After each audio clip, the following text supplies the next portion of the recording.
Professor Michele Friend, Lynn Dykstra, WFF's UN representative, and Mandy Sanghera, renowned entrepreneur, discuss the powerful Violence Against Women exhibition, highlighting Iran and the global struggle for women's rights recorded at the U.S. Capitol in the Rayburn Building's Foyer Hall. A conversation dedicated to raising awareness, honoring victims, and calling for meaningful change.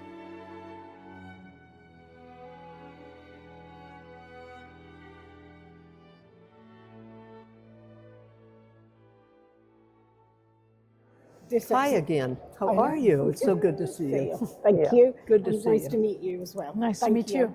I feel really grateful. I can't believe Yeah. how good an exhibition. Again, This very is powerful. unbelievable. Americans have no idea what is going on. I know. All of these women have given their lives Do you know what? I for think, freedom. I mean, just think about it.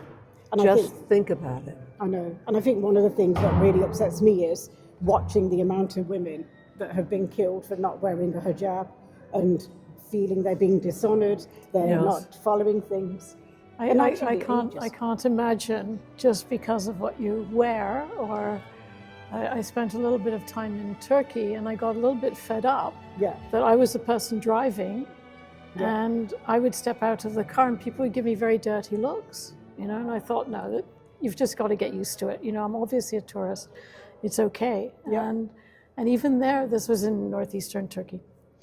And I think for me, is one of the things very harrowing is the ages are so different. They are young to old to middle age. There seems to be no sort of age. They seem to be No. widespread. Would you not agree? Oh, I totally agree. So beautiful. It has nothing to do with age. It has to do with the strict fact that these are women, and women are not honored. In Iran, they are not honored. Not at all. Well, but in many places, there's also brutality against women here.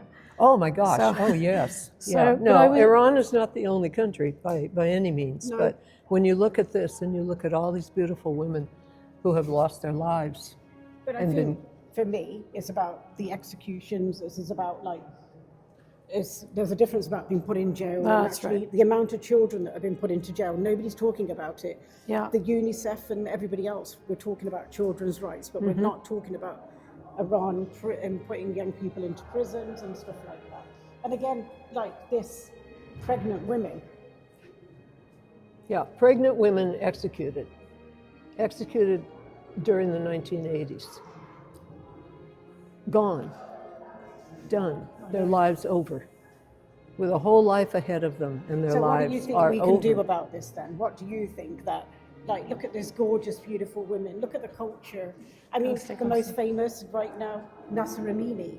As you know, I went to Davos and did a whole panel in the World Economic Forum. I brought Iranian women together to talk about the Iranian women losing their rights. Because to me, in India as well, the burqa and the hijab should not be banned, but it shouldn't be forced. So it should be a personal choice for me, personally. Sure. That's how I always looked at it. Sure, yeah. I think that what we can do here in America Yeah. is we can just You should be on the other side. save this story and get it out. I mean, this People is don't know about this. But this is How her many father. people, how many women have been executed simply for wanting their basic human rights? How many? And that's very different from executing someone for murdering somebody or for doing a terrible Yeah. crime against other people. Asking questions Asking a question. or asking to live decently, that should not be criminalized, Yeah. and that But should I certainly was not really be. concerned about, this little 7-year-old was murdered by her own father, actually beheaded by her father. So, I mean, So is that true? She was Yeah, beheaded by her father? yeah, beheaded by her father. And And he was under the influence of drugs and narcotics and stuff like that. His And there- parents were divorced. Yeah, Or her parents were were divorced, and she was given. yeah. He was given custody of her, And this is not another the one that mother, but he upsets was me. given custody of her. But this is just a tragedy, right? If somebody under the influence of drugs does something completely strange and terrible. Shouldn't be a get out of jail card though. Beheading's a bit different. Yeah. I mean, there's a difference where, you know, you're intoxicated or something like that. Like nurses, doctors, teachers, students. teachers. Do you know one thing that people don't realise? In Iran, they have a very young population of women, and actually a lot of them are very highly educated, but actually with jobs and things like that, actually what are we doing right now? And I just think, like, we have to be the voice for the voiceless. We have to help, and we have to keep doing campaigning. And I think what we do with the Women's Freedom Forum is exactly that. We get the voice. We speak for those who cannot speak for themselves. We speak for the vulnerable.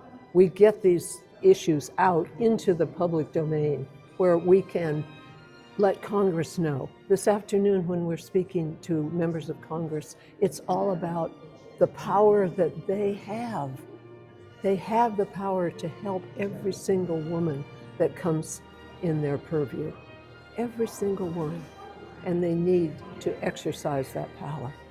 yeah, and I think Laws, policies, programs. And the thing is, we have to put sanctions, but not on the people. We need to be looking at going for people at the top and stuff, and it's not about being political, but it is about hitting them where it hurts.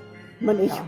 Well, I just wish that we could get this word out to many, many, many, many, many men and women in America We need to do understand, and all over the world, but we're here in America right at the moment, and we're here in the United States Congress, and we are able to share this. Yeah. Many countries, if this was set up in Iran, it wouldn't be set up, number one, not at all.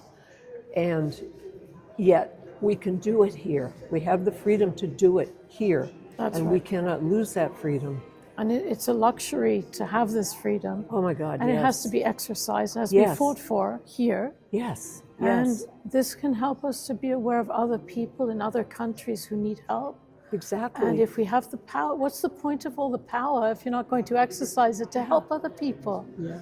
Rather than punishing people, it doesn't make any sense. It's a whole circle of love. It's a whole circle of trust. It's a whole circle of helping. Right, and- Because Congress can make laws. NGOs can work on creating programs that work. We're helping people. We're helping young girls. We're helping women, vulnerable women. And we're helping them to help themselves. Right. And in turn, And I think, you know, in this, turn, they do the same thing, and it becomes one big circle.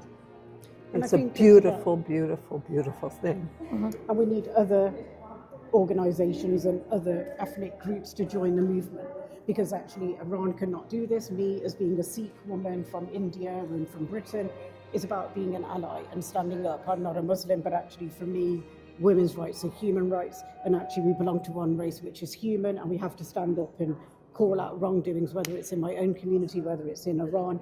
We have to call it out, even if in England, and what That's we're seeing right. here around, you know, your body, and at the end of the day, if you want to have a termination or whatever, you should have that right. We shouldn't be able to tell you how to live your life, really. Yeah.